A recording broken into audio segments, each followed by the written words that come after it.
Good morning, students. I, Dr. Kajal Budwani, is back with your PYQs of Talentex. आज हम लोग हमारी series start कर चुके हैं टैलेंटेक्स की। आज फिर से करेंगे एक नए पेपर जो कि है हमारे प्रीवियस ईयर क्वेश्चंस टैलेंटेक्स के। तो देखते हैं आज के पेपर का लेवल कैसा है बायोलॉजी का। चलिए स्टार्ट करते हैं। Question number 51। Question number 51। Select the alternative giving correct identification and function of the organelle A।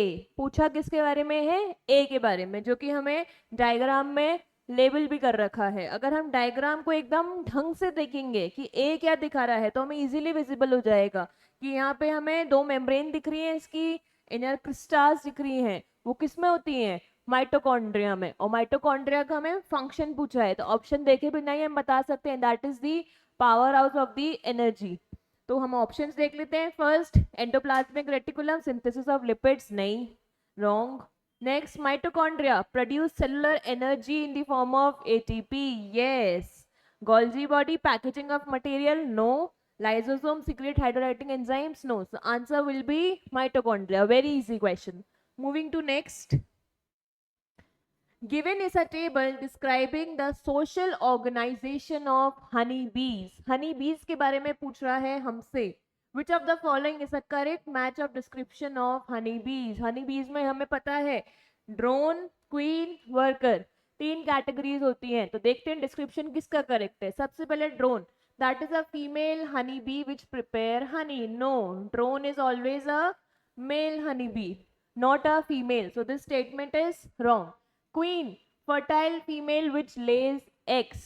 Yes, this is correct. Fertile ही होती जो आगे reproduce कर सकती है और eggs को lay करती है। Worker, sterile males. Worker are females, not males. तो this is also statement is wrong. तो हमारी only correct statement क्या है? देख लेते हैं। फर्स्ट एंड सेकंड है correct, no. First and third है correct, no. Only second is correct, yes. Second and third are correct, so answer will be third. Clear? Easy सा question है। Next question. Compare the movement of substances in xylem and phloem tissue. Xylem हमें पता है water के conduction के लिए होता है, फ्लोएम फूड के कंडक्शन के लिए होता है। तो टेबल देख लेते हैं। Material transported by xylem are water and minerals, yes. अगर फ्लोएम की बात करें तो फ्लोएम में फूड ट्रांसपोर्ट होता है, that is sucrose. Process of movement, xylem में कौन सा प्रोसेस ऑफ मूवमेंट होता है? That is are ascent of sap, यानी कि unidirectional flow from downwards to upwards. And phloem में that is translocation. Name of relevant theory in xylem, that is are root pressure theory, due to which water flows from high pressure to low pressure. And another the most important is transpirational pull, जिसकी वजह से water down से up easily travel कर सकता है। Another theories are transpirational pull. So let's see the option. Sucrose, ascent of sap, root pressure, guttation, no. Starch, ये तो यही ना गलत हो गया। Sucrose, ascent of sap, root pressure theory and transpiration pull. The statement is correct. Next, glucose, wrong. Got, हमें दिख रहा है इजी, बहुत इजी क्वेश्चंस दे रखे हैं कि बस आंसर देखो और जल्दी से आंसर मिल जाएगा ऑप्शंस में ही। तो आपको टाइम वेस्ट करने की कोई नीड ही नहीं पड़ेगी, बहुत क्विक सॉल्व होते हैं हमारे बायो के questions. Next, Jaya jogged for 10 minutes before doing some cooling down exercises for another 10 minutes. यानी कि इनिशियल जया ने जॉगिंग करी, that is a kind of high intensity exercise for 10 minutes, and उसके बाद कूलिंग डाउन एक्सरसाइज करी, यानी कि exercises तो कंटिन्यू करी बट कूलिंग डाउन फेज में करी। कितने टाइम के लिए? 10 मिनट्स के लिए।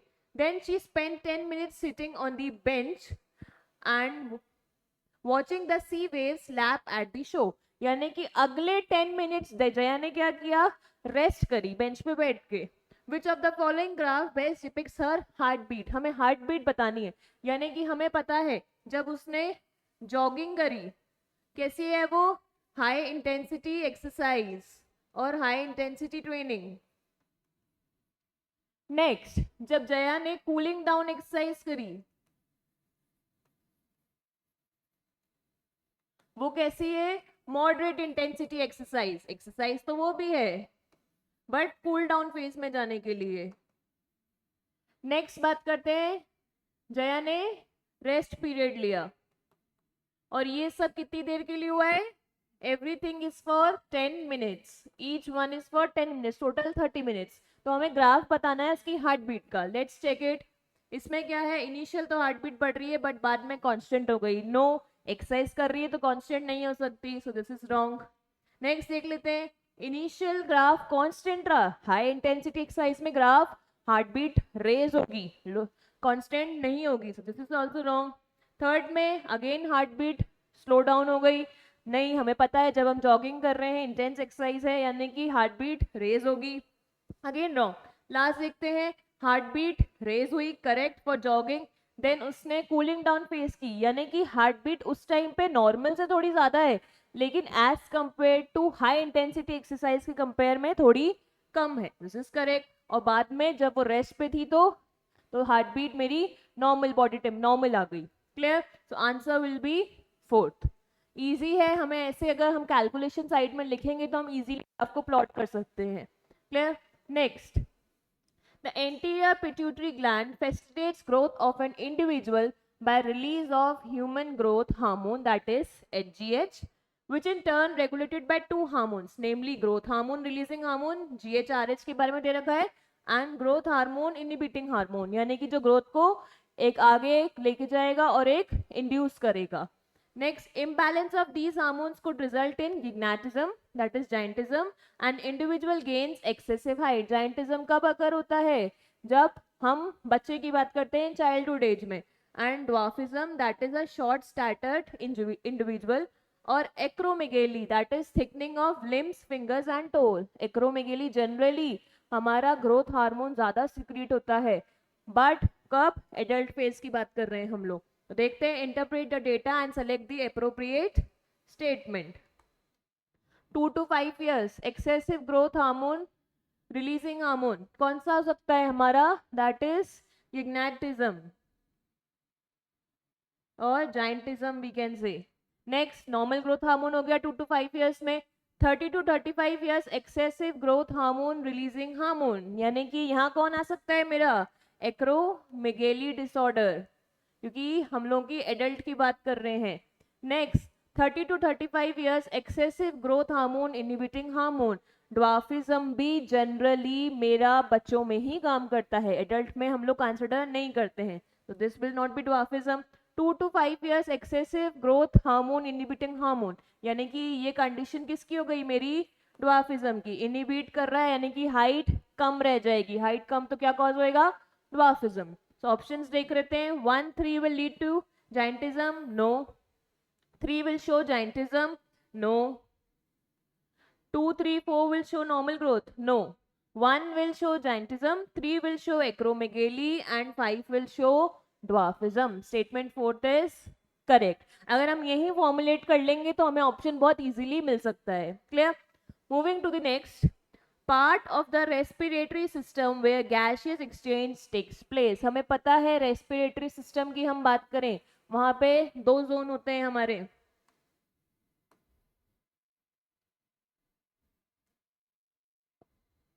कौन कौन से 2 zone? Conducting zone and respiratory zone. Conducting zone का काम क्या होता है कि एयर को ह्यूमिडिफाई करता है, बॉडी टेम्परेचर तक लेके आता है। और रेस्पिरेटरी जोन जो कि हमारे हमेशा रेस्पिरेटरी ब्रोंकियल से स्टार्ट होता है, वहां पे हमारी एक्सचेंज ऑफ गैसेस का काम होता है। तो एक्सचेंज ऑफ गैसेस यानी कि रेस्पिरेटरी जोन की बात चल रही है, तो ऑप्शंस देख लेते हैं। The parts from starting from external nostril to terminal bronchioles, no, ये तो कंडक्टिंग जोन में आ जाएगा। Alveoli and their ducts, yes. Bronchi and terminal bronchioles, again conducting zone. Bronchioles, again conducting zone. Respiratory zone will be our alveoli and their ducts. Okay, moving to next question. Which one of the following organ is not associated with alimentary canal? Alimentary canal यानी कि part of our digestive system. उसकी बात कर रहे हैं कि उसका organ कौन सा नहीं है. Liver, yes, bile juice secrete करेगा, synthesize करेगा, तो वो है. Gall bladder, again bile juice का formation है. Diaphragm, that's the part of respiratory system. And colon, again part of the large intestine. So answer will be diaphragm. The principal nitrogenous excretory compound in human is synthesized. हमारा nitrogenous compound humans की बात करिए, that is urea. हम लोग कैसे animals हैं? Ureotelic, यानी कि हम यूरिया को एक्सक्रीट करते हैं. तो मेजरली हमें पता है यूरिया कहाँ से एक्सक्रीट आउट होता है? किडनीज के थ्रू. देख लेते हैं. It is synthesize in liver but eliminated mostly through kidneys. Yes, synthesize तो लिवर में होता है क्योंकि टॉक्सिन्स वहीं से रिमूव होते हैं, लेकिन एलिमिनेट हमारी किडनी के थ्रू होता है. Kidneys but eliminated through liver, no. In kidneys as well as eliminated by kidneys, no. In liver also eliminated through bile, no. Answer will be first, synthesized in liver but eliminated through the kidneys. कितने easy question है, अब तक हमें दिख ही रहे हैं. Next, given below are certain features. X produces spores whereas the others produces seeds. यानी कि हमें यहाँ पे प्लांट किंगडम की बात चल रही है कि ऐसे कौन से हैं जो स्पोर्स प्रोड्यूस करते हैं. हमें इन ऑप्शंस में से देखने हैं जो स्पोर्स प्रोड्यूस कर रहे हैं और अदर्स सीड प्रोड्यूस कर रहे हैं. अगर हम लोग बात करें, हमारे टेरिडोफाइट्स होते हैं जो कि स्पोर्स प्रोड्यूस करते हैं, और हमारे जिम्नोस्पर्म और एंजियोस्पर्म सीड्स प्रोड्यूस करते हैं. देख लेते हैं ऑप्शन में हमारे यहाँ पे फर्न्स, दोज आर टेरिडोफाइट्स जो कि स्पोर प्रोड्यूस कर रहे हैं, एंड जिम्नोस्पर्म्स हमारी सीड प्रोड्यूस कर रहे हैं, यानी कि एक्स का D. Next, one is photosynthetic and other is saprophytic. यानी कि ऐसा है वाई में जो पहला तो फोटोसिंथेसिस कर रहा है, अदर सेप्रोफाइटिक यानी कि डेड एंड डिकेइंग मैटर पे रह रहा है. तो ढूंढ लेते हैं इसको. हमारे monocot dicot, no, that is algae. Yes, algae photosynthesis करता है. एंड सेप्रोफाइट यानी कि हमारे fungi. So Y will be B. Clear. Next, one contain xylem and phloem यानी कि उसके पास वास्कुलर टिश्यूज हैं, एंड अदर डज नॉट यानी कि हमारे टेरिडोफाइट से स्टार्ट होते हैं वास्कुलर टिश्यूज और ब्रायोफाइट्स तक नहीं होते हैं. सो टेरिडोफाइट्स की जाइलम फ्लोएम की बात करें तो वो कौन हो जाएंगे? हमारे फर्न्स, टेरिडोफाइट्स फर्न्स, और मॉसेस हमारे ब्रायोफाइट्स की कैटेगरीज होती है. सो जेड का सी. ऑप्शन ढूंढ लें, that will be second one. Clear. Moving to the next. Diagram below is a vertical section through a leaf of a terrestrial flowering plant. देख लेते हैं डायग्राम को. P हमें क्या दिखा रहा है? Epidermis, which is not correctly labeled. Again mark कर लेते हैं नॉट. नॉट में सबसे पहले P epidermis, yes, outer layer सही है. ये हमें डाइकॉट लीफ का दिखा रखा है, उसका स्ट्रक्चर है जिसमें दो टाइप ऑफ हमारे पैरेन्काइमा टिश्यूज होते हैं. Outer epidermis, this is QS palisade parenchyma.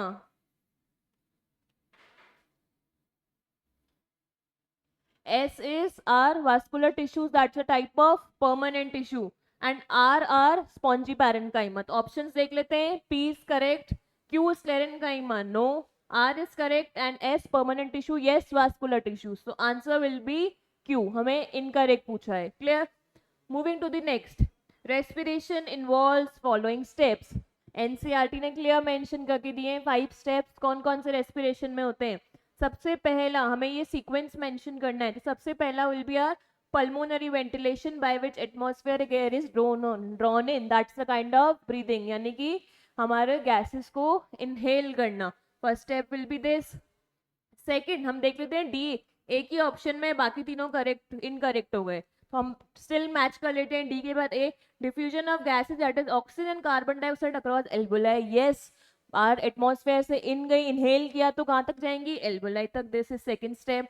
Next, transport of gases by blood. हमें पता है एल्वोलर मेम्ब्रेन से ब्लड कैपिलरीज अटैच होती है. नेक्स्ट, ब्लड गैसेस हमारी ब्लड तक ट्रैवल करेंगी. उसके बाद diffusion of oxygen CO2 between blood and tissues. Blood से कौन कनेक्टेड है? टिश्यूज. यस, टिश्यूज तक ही जाएंगी. उसके बाद नेक्स्ट लास्ट सेल तक, that is cellular respiration. So option C will be last. that is utilization of oxygen by cell for catabolic reactions and resultant release of CO2. Clear? Option third is correct.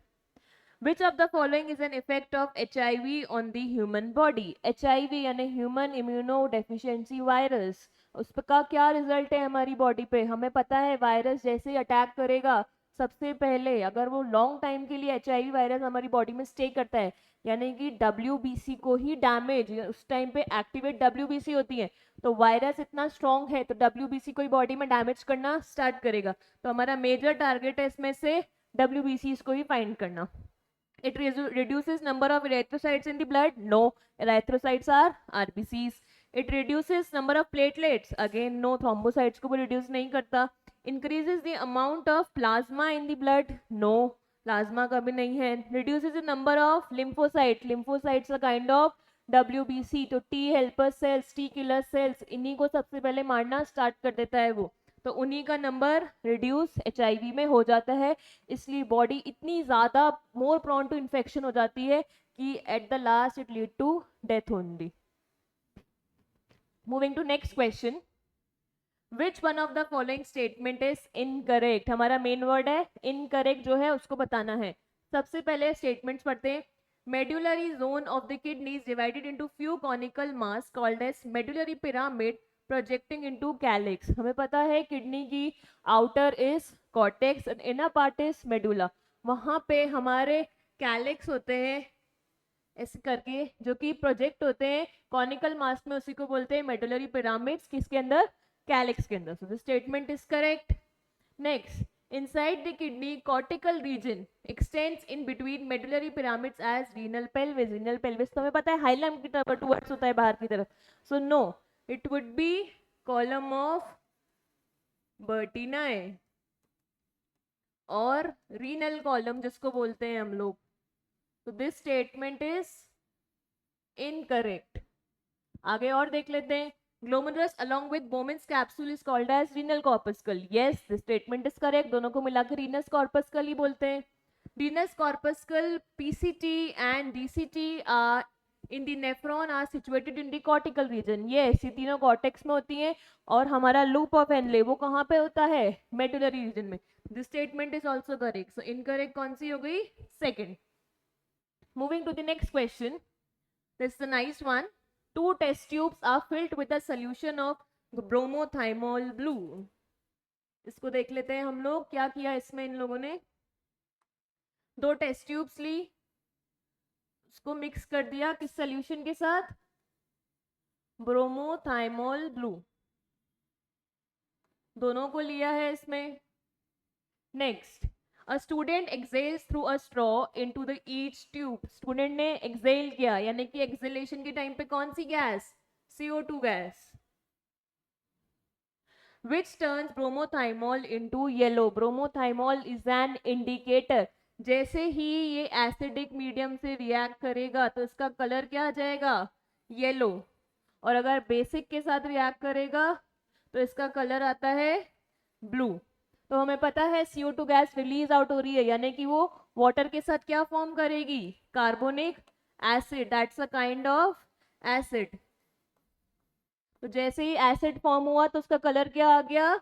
Yellow, जो कि हमें mentioned है। यानी कि next, aquatic green plant is placed in each tube. हमने दोनों की दोनों में एक ग्रीन प्लांट डाल दिया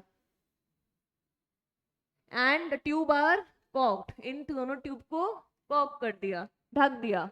1 tube is placed in the Dark. अब मैंने ए ट्यूब को डार्क में रख दिया and other is placed in the sunlight, और दूसरी को सनलाइट में रख दिया। Next, the yellow solution in the tube in sunlight turns blue, यानी कि इस वाली का जो सोल्यूशन है वो ब्लू में टर्न हो गया and the another dark remains yellow only. Which statement best explain why the solution in the tube placed in sunlight returns to a blue color? कि येलो कलर से ब्लू कलर कैसे आया, वो best statement क्या है? कि हमें पता है हमने इसको सनलाइट में रखा, यानी कि यहाँ पे एसिड फॉर्म हुआ था, दैट इज CO2 की प्रेजेंस में। तो CO2 को यूज करके वहां पे वाटर भी प्रेजेंट है। सनलाइट यानी कि लाइट और क्लोरोफिल की प्रेजेंस, लाइट सनलाइट से क्लोरोफिल हमारा जो हमने ग्रीन प्लांट रखा उसके थ्रू। तो उसके थ्रू फॉर्म होते से क्या रिएक्शन हो जाएगी, फोटोसिंथेसिस। यानी कि जितना भी यहाँ पे CO2 था वो तो किसने यूज कर लिया, ग्रीन प्लांट ने। जैसे ही ग्रीन प्लांट ने यूज किया तो यानी कि यहाँ से पीएच क्या हो गया हमारा, एसिडिक से बेसिक में जाएगा, यानी कि पीएच अब रेज होएगा। पीएच रेज हुआ तो बेसिक से डायरेक्ट उसका कलर क्या चेंज हो गया, ब्लू कलर, यानी कि बेसिसिटी रेज हो गई। यानी कि अब ऑप्शंस देख लेते हैं। Oxygen was produced by photosynthesis, no. Oxygen was remove by respiration, नहीं। Carbon dioxide was remove by photosynthesis, yes. Carbon dioxide जो वाटर के साथ कंबाइन होकर कार्बोनिक एसिड बना रहा था, अब वो रिमूव हो गया तो वापस किस सोल्यूशन में आ गया, वो बेसिक सोल्यूशन में, तो उसकी वजह से इसका कलर कैसा हो गया, blue. So answer will be third. Clear? Next, last question, identify the correct name of hormones from the following hint. हमें जो फर्स्ट सेकंड थर्ड दे रखे हैं उससे बताने हैं कौन कौन से हार्मोन्स हैं।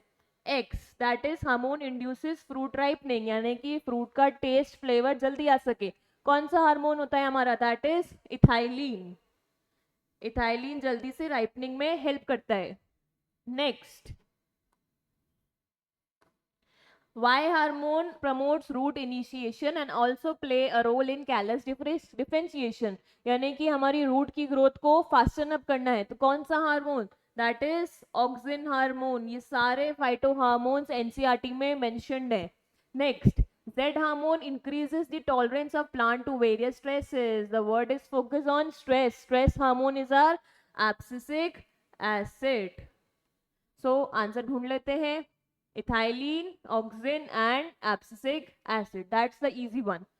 सो यहीं तक था। हम लोगों ने देखा कि लेवल बहुत ज़्यादा इजी था इस पेपर का, बस आपको एक एक हिंट को मार्क करते हुए चलना है और डायरेक्ट आप करेक्ट ऑप्शन तक रीच कर सकते हो। So that's all. Thank you so much. Wish you all a very good luck for the exam.